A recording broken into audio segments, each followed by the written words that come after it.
न ही उसके पास गाड़ी थे, बंगले थे, और न ही कोई वैभव संपत्ति उनके पास व्याप्त थी। एकमात्र उनके पास संपत्ति थी, और वो है भगवान के नाम की संपत्ति।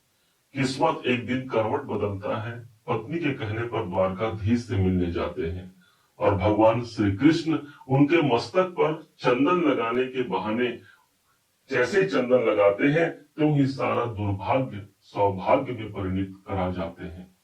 ऐसा ही हमारा जीवन होता है। एक पल के लिए भी यदि हमने अपने कर्मों को नहीं भूला, अपने भगवान को नहीं भूला, तो निश्चय जानिए एक दिन हमारा भाग्य जरूर जागता है, जरूर परिवर्तनीय होता है।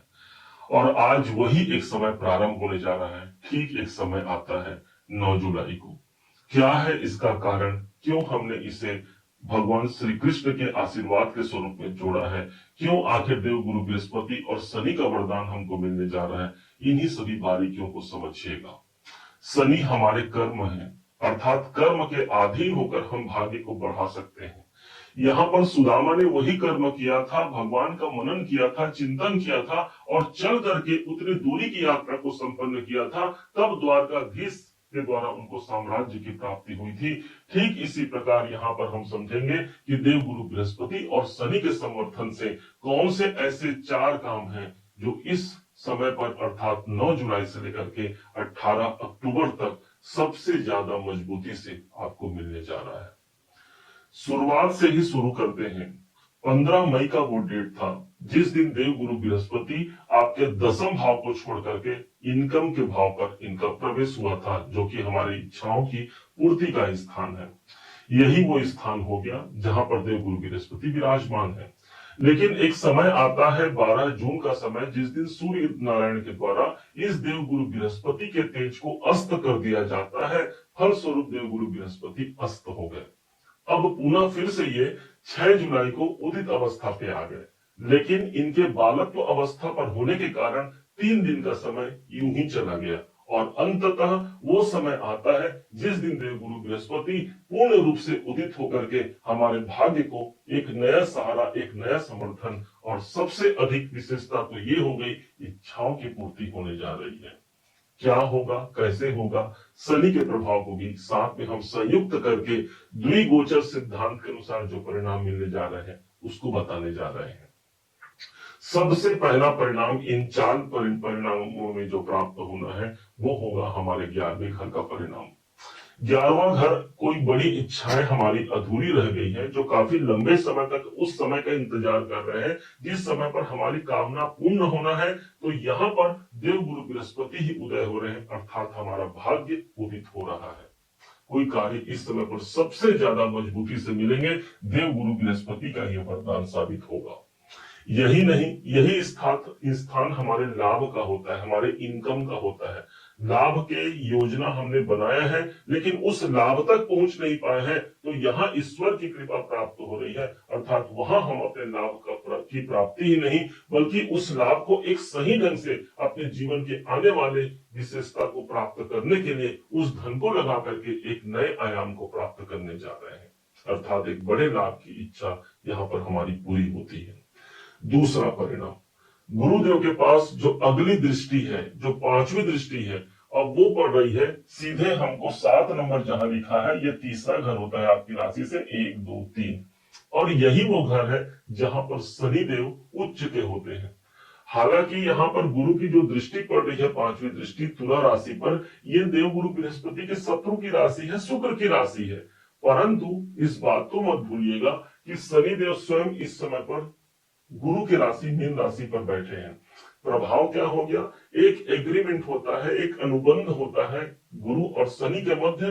गुरु कहते हैं भाई आप मेरे घर को मत बिगाड़ना, अर्थात अष्टम भाव को मत बिगाड़ना, मैं आपके तीसरे भाव को नहीं बिगाड़ूंगा, क्योंकि शनिदेव इसी भाव पर उच्च के होते हैं, और अपनी उच्च की राशि किसको पसंद नहीं होता, अपने उच्च का घर किसको पसंद नहीं होता। और यही एग्रीमेंट को पूर्णता की ओर देखते हुए नए साहस, नए कॉन्फिडेंस की हमारी वृद्धि होने जा रही है।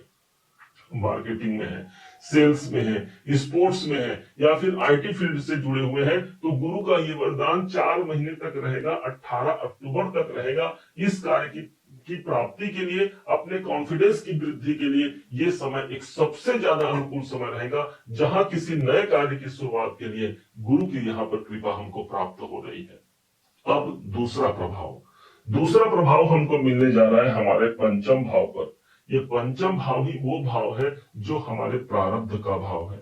यदि आज हमारे जीवन में कोई दुख तकलीफ कोई कष्ट समस्या चल रही है तो कहा गया है पूर्व जन्म कृतम पापम व्याधि रूपेण बाधते। पूर्व जन्म में हमने कोई कृत्य किया है जो इस जन्म में हमको व्याधियों के रूप में प्राप्त हो रही है, और देव गुरु बृहस्पति की पंचम दृष्टि सप्तम दृष्टि का पढ़ना अर्थात ईश्वर की कृपा से उन व्याधियों से हमको मुक्ति मिलती है, उन रुकावटों से हमको मुक्ति मिलती है। पांचवा भाव जागृत होना, इसका तात्पर्य ये वो समय हो गया जहां पर संतान के लिए कुछ हम बेहतर करने जा रहे हैं। बच्चों को लेकर के यदि परेशान है तो इस समय पर बच्चे हमारे पॉजिटिव होते हैं, अपने शिक्षा एजुकेशन के लिए वो आगे बढ़ करके अपने प्रयास के अनुसार एक अच्छी सफलता को प्राप्त इस समय पर कर पाएंगे। आप स्वयं विद्यार्थी हैं, शिक्षा में इस समय पर मन लगता है, ईश्वर के प्रति हमारी जिज्ञासा बढ़ती है। नवम भाव जागृत, पंचम भाव जागृत होना अर्थात ये समय है शेयर मार्केट में आपने पैसा लगाया है, हो सकता है वहां से कोई इनकम का सोर्स निकल के आ जाए, क्योंकि गुरु इनकम के भाव से ही पंचम भाव को देख रहे हैं। कोई क्रिएटिविटी कोई कलात्मक कार्यों में आपकी अभिरुचि है, वो कार्य आपका आगे बढ़ सकता है। पंचम भाव जागृत होना अर्थात त्रिकोण के भाव का जागृत होना एक सबसे बड़ा शुभ परिणाम माना जाएगा, जो मेरी इच्छाओं की पूर्ति के लिए सबसे महत्वपूर्ण समय होगा। अब तीसरा परिणाम मिलने जा रहा है सप्तम भाव पर। सप्तम भाव पर शनि देव के पास एक दृष्टि है, और वो दृष्टि है इनकी 10वीं दृष्टि। 10वीं दृष्टि से शनि देव को देखेंगे तो ये 7, ये 8, ये 9 और ये 10, अर्थात शनि अपने स्वयं के, शनि का भी यहाँ पर प्रमाण हो गया, शनि की 10वीं दृष्टि पड़ गई और गुरु की दृष्टि तो आ ही रही थी। अब सप्तम भाव जागृत होने का मतलब क्या है, इस समय पर शनि देव ठीक 13 जुलाई से वक्री हो जाएंगे। अब वक्री होकर के इनका प्रमाण एक घर पीछे पर मिलेगा, अर्थात वही वो स्थान होगा जहां गुरु की नवम दृष्टि पड़ रही है और देव गुरु बृहस्पति के वक्री अवस्था पर होने के कारण सप्तम भाव का प्रभाव मिल गया। द्विगोचर सिद्धांत के अनुसार जिस घर पर लंबे अवधि तक चलने वाले ग्रह गुरु और शनि का सपोर्ट मिल जाए, उनका प्रभाव आ जाए, वो कार्य मजबूती से होता है। इसका मतलब सप्तम भाव आपका बिजनेस, आपके व्यापार के लिए एक अच्छे समय की शुरुआत होते हुए देख सकते हैं। यही नहीं, क्योंकि दसम से दसम होता है सप्तम भाव, इसके भावान के सिद्धांतों के अनुसार इस समय पर हमारा कैरियर हमारा सपोर्ट करेगा। और यही नहीं, मुझे मेरे भाग्य का सहारा भी मिल गया। आपने 100 रुपए का काम किया है, यदि हमको अभी तक 50-60 रुपए प्राप्त हो रहे हैं, आपके अंदर योग्यता है लेकिन उसके बाद भी कम हमको प्रॉफिट मिल रहा है, तो यहाँ पर हमारा भाग्य के रूप में शनि और गुरु का समर्थन भी मुझे प्राप्त होता है, जो मेरे सप्तम भाव को, मेरे केंद्र भाव को सबसे ज्यादा मजबूती से जागृत करता है। विवाह के लिए गुरु की दृष्टि का बड़ा महत्व होता है, और गुरु की ही नवम दृष्टि पड़ रही है, तो जो वैवाहिक जीवन को लेकर के परेशान है उनके लिए अच्छी खबर है कि गुरु की दृष्टि आ रही है, अर्थात वहां पर संतुलन बनेगा। यदि कोई विवाह की संभावनाओं की तलाश कर रहे हैं, नए जीवन साथी नए जीवन संगिनी को पाना चाह रहे हैं, तो यहाँ सप्तम भाव जागृत हो चुका है, विवाह के योग बनते हैं। वास्तव में ये स्थान आपके पार्टनर का होता है, तो इस समय पर पार्टनर की प्राप्ति होना या फिर अपने पार्टनर के द्वारा हम लाभ ले सकते हैं। और न सिर्फ सप्तम भाव का जागृत होना, मतलब आपकी तो ये गोचर कुंडली होगी, लेकिन आपके जो पार्टनर है उनको भी इसका सपोर्ट मिलेगा, क्योंकि सप्तम भाव आपके पार्टनर का है। उनके कैरियर में भी कोई रुकावट कोई बाधा चल रही है, तो इस समय पर उनके लिए भी एक बेहतरी का प्रयास शनि और गुरु के माध्यम से किया जा रहा है। और ये समय एक उपयुक्त समय रहेगा जहां पर बड़े परिणाम से जुड़ने का समय है। लाभ के लिए हमने बताया था कि इस समय पर लाभ का अवसर हमको प्राप्त होगा। तीसरा भाव जागृत होना अर्थात हमारा साहस बढ़ेगा, कॉन्फिडेंस बढ़ेगा और किसी कार्य की पूर्णता के लिए हम आगे बढ़ते हैं। पंचम भाव प्रारब्ध के शुभ परिणाम हमको प्राप्त होते हैं, और वहीं पर सप्तम भाव का जागृत होना कैरियर के दृष्टिकोण से एक अनुकूल वातावरण हम प्राप्त कर पाते हैं। उपाय क्या करना है? उपाय के लिए सिर्फ एक ही उपाय है, और वास्तव में कहा जाए वो उपाय नहीं बल्कि ईश्वर के प्रति हमारी कृतज्ञता है, हमारा आभार है कि हे भगवान, आपने मुझे ये सब कुछ प्रदान किया है। मैं भी ये वचन देता हूँ कि मैं आपके लिए जो मेरे मन में जो मैं जाप पूजा करता हूँ आपके लिए, उसको मैं बरकरार रख पाऊंगा। गुरु के मंत्रों का जाप कर लीजिए। ओम ब्रीं बृहस्पति नमः का जाप, जिनके यदि आपने गुरु बना लिया है तो गुरु के मंत्रों का जाप कीजिए। और यदि गुरु नहीं बने हैं तो सारे जगत के एक ही परम पिता है, एक ही गुरु है, और वो है जगत गुरु भगवान शिव जी।